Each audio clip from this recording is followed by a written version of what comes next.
Welcome. Have any of your relationships become bumpy? Want to play along with me today and have some fun? Well, this March, I'll have been married 53 years. And at the end of this video, I'm going to share with you my number one secret for why we haven't become conflictual or, or even oppositional in our marriage. We have one secret, one, and it de-escalates things and really changes things inside of each of us, and it works really well together. But first, we have some exploration to do. So let's talk about a hypothetical couple. And I'm going to give you some examples of how they act and how they think. And what I need you to do is fill in your subject. So you'll know what I mean when I give you this example. So the woman in this couple is very disciplined, and she really is extremely organized, all good things, right? And she eats in a way that she would call clean, quotes around it. Nobody says, the people who use the word clean, that they're eating dirty, but they feel like they're off and wrong when they don't eat clean. It's a tricky word, but it works for this woman. She has a great deal of pride or joy in how she eats. And it's one of the things that you could say bolsters her self-esteem. Now, her husband, he doesn't identify that way. He sees himself as fun-loving, a party guy. He's not out all the time, but he does enjoy his buddies. He likes to stay out with them and drink with them. He likes to relax, all good things, having friends, partying. Those are good things too, right? In our culture, these are things valued.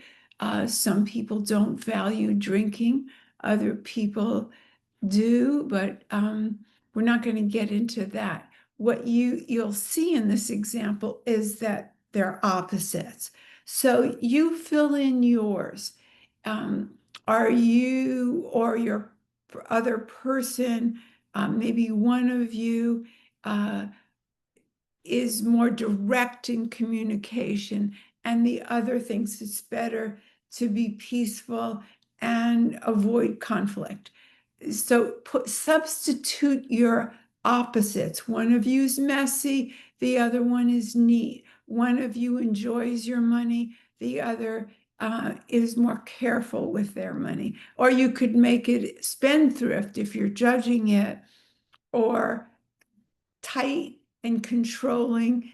Do you see how each person privately, if you're mature and know the fighting fair rules, you won't say you're this and you're that, but you'll be thinking it. You drink too much. You're a goody two-shoes with your clean eating and your fasts and your rules about food, versus you're irresponsible because you drink and you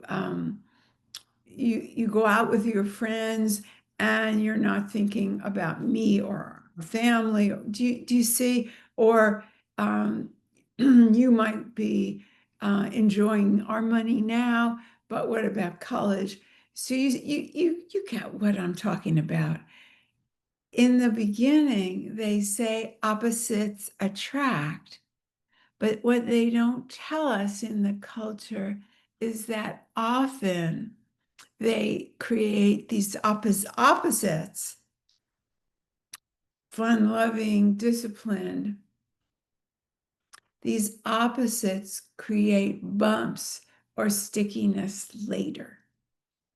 And so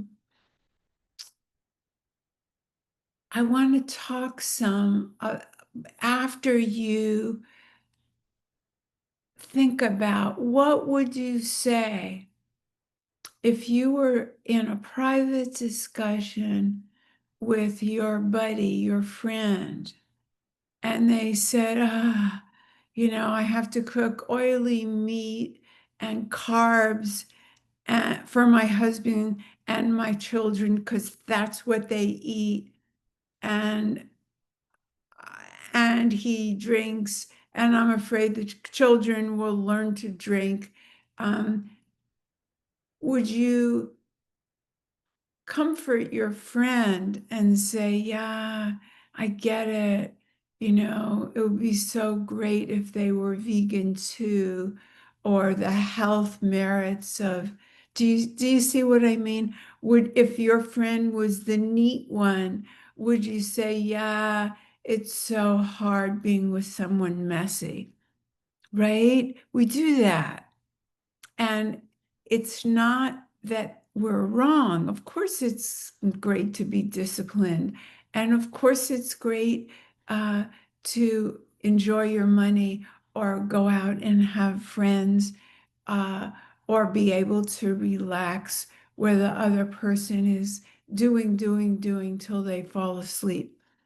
So it's not that one is right and one is wrong. Notice, please, how it feels. It might feel inside you like one is right. And these people are actually right fighting.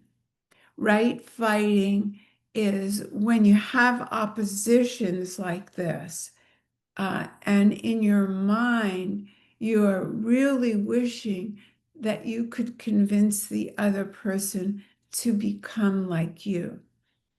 And it's not that you're wrong. I won't argue that it's good to eat well and health and all the things that you would like to say. And who says it's better to eat greasy meat and blah, blah, blah. We're not saying that, but we're saying there is something super important that if you could open to this idea, which I'm going to tell you, it could change everything in your life. So the ask of you is to understand the nature of duality or polarity. They mean the same thing. And many of you who've been around me, you know that word. It means the opposite: up, down, in, out, good, bad, high, low. We see it in politics because right now we're so divided in opposition, and one seems right. I'm not saying that one isn't right. We need to get off right in order to understand this. So in nature, we have seasons, right? You don't just get the season you like best. If you're a skier, you might like winter. If you're a swimmer and you're a sun worshiper, you might like summer. But you don't get that. You don't get one season. And if you are determined to have only one season, you're going to be very unhappy because that really doesn't exist. Even places like Hawaii and Florida and Arizona, they have some kind of seasons, and they have dust storms in Arizona, and they have storms in Florida. You don't just get one kind of weather in life. We know that. And that could be our teacher for the middle way. And the middle way isn't to eat junk food half the time and uh, do a clean program the other half. That is not the middle way. That is not what I'm talking about. But if you get off the right fighting and know that here it is, when you pick one polarity, like I'm going to eat clean and I'm going to write a book about eating clean. So you just go all the way out into one polarity. And when you do that, if we're honest, we have a sense of righteousness, and I am conflict avoidant. If you haven't studied the Enneagram before that, you would feel a certain pride, right? I don't want to be um, messing with saying you'll turn the opposite into wrong. Now, here's what I'm saying. When you pick an extreme position, like let's say the one who's going to eat clean and write a book and blah, blah, blah, blah, blah, all the way over, not eating well, but eating, let's just go there for a minute. Because there's a paradox here. When you have an extreme, you are putting pressure in the relationship for the opposite to show up. Let me say it again. Let me try and say it another way. Relationships are energy systems. And when you hold only one extreme, the other extreme has a likelihood or even a need to show up. Now, you might say, well, I know two people who eat clean and it doesn't make the other one, but they might be opposed to the world. They'll find an opposition. Do you understand what I'm saying? Hopefully you do. So here's the thing. There's a paradox that happens if you're willing to give up your position. And that secretly means if you give up your position, you have to give up your judgment. Even in that, the other person is going to feel better. They're not going to be defensive. They're not going to have to hold on to protect themselves from you and your beliefs and your control or whatever it is, whichever you have. If you're the party person, you might be thinking so many judgmental things about how controlling she is and how goody-goody she is. These thoughts are not nothing, they are something. And they create defense and opposition. So even in a family system, if let's say we had these two people that in the hypothetical couple, the children will have to take positions on these things, either to defend the father or to moderate or to be a jokester. It will affect them. But if you decide, okay, we're in polarity. This is my number one secret. In having a harmonious marriage. It's not that we don't disagree and our approach is different. I have a quick yes, no, so I move quickly. He hangs back, wants to be thoughtful, wants to plan, wants to be logical. He feels safe that way. my comfort is to make a decision and move on it when I have that clear yes, no intuition. So it's not that we don't have differences, but we don't, two things. We don't make our difference an identity. We don't say, oh, he's can't make a decision. He uh, needs to uh, I want to say the wrong word. He needs to consider both sides. He's slow. I'm not calling him names.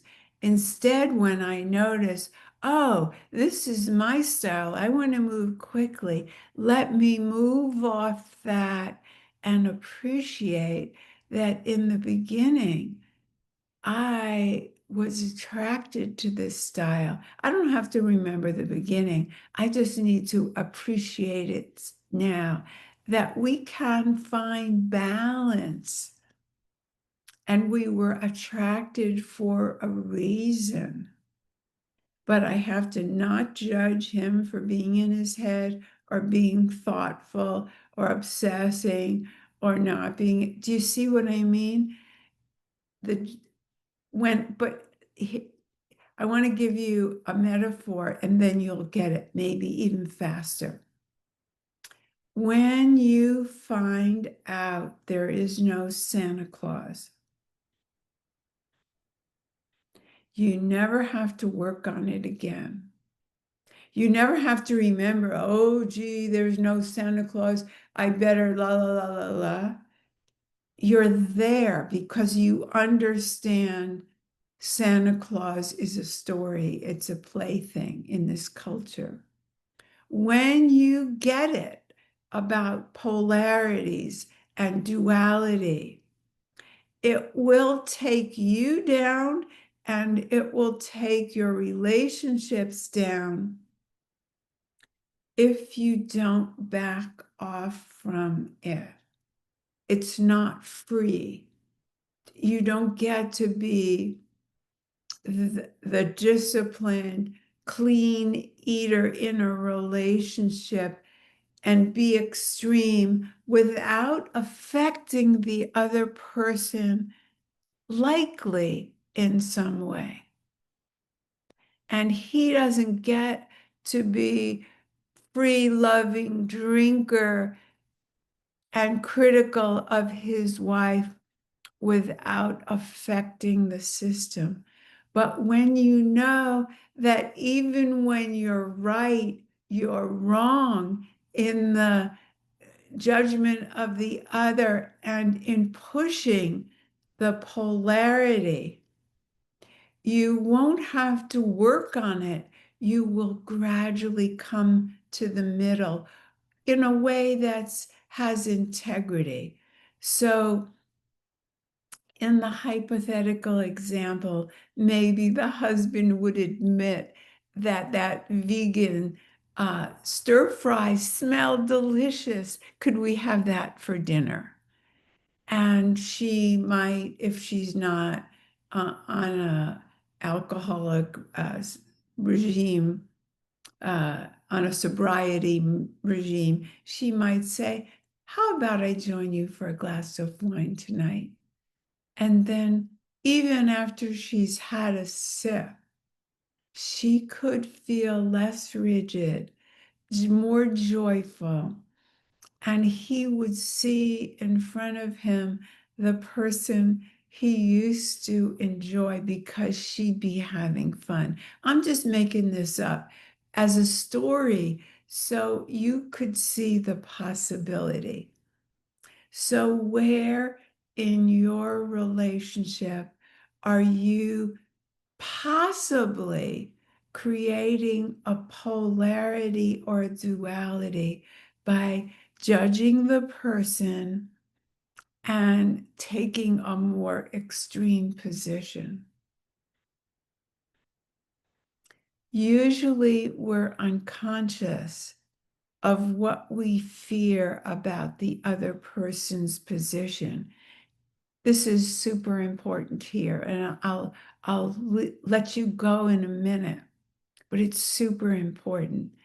The person who's likely the clean eater is probably not afraid of becoming a drunk. It's not her thing, but she might be afraid of gaining 10 pounds or 5 pounds if she trusted her body to tell her what might be best next, instead of following the rules. So I urge you to get off the specifics of the polarity and get conscious of what is it that you fear. So if you zip it up with your child when instead of speaking your truth, let's say it's an adult child, perhaps you're afraid if you speak your truth, you might lose the grandchildren, or she might do you see there's usually a fear of something if you're unwilling to move just a little off your position. So the middle doesn't mean the exact middle.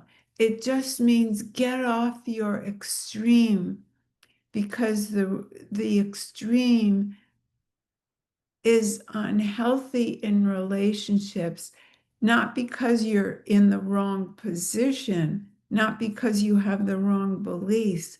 It's because of the nature of duality. And duality is the outer world. You cannot escape it. You cannot win all your games. You cannot win everything. You will get wins and losses. So I hope you're motivated to do some self-examination and see where you might be creating pressure in your relationship for just the thing that you do not desire. Bye for now.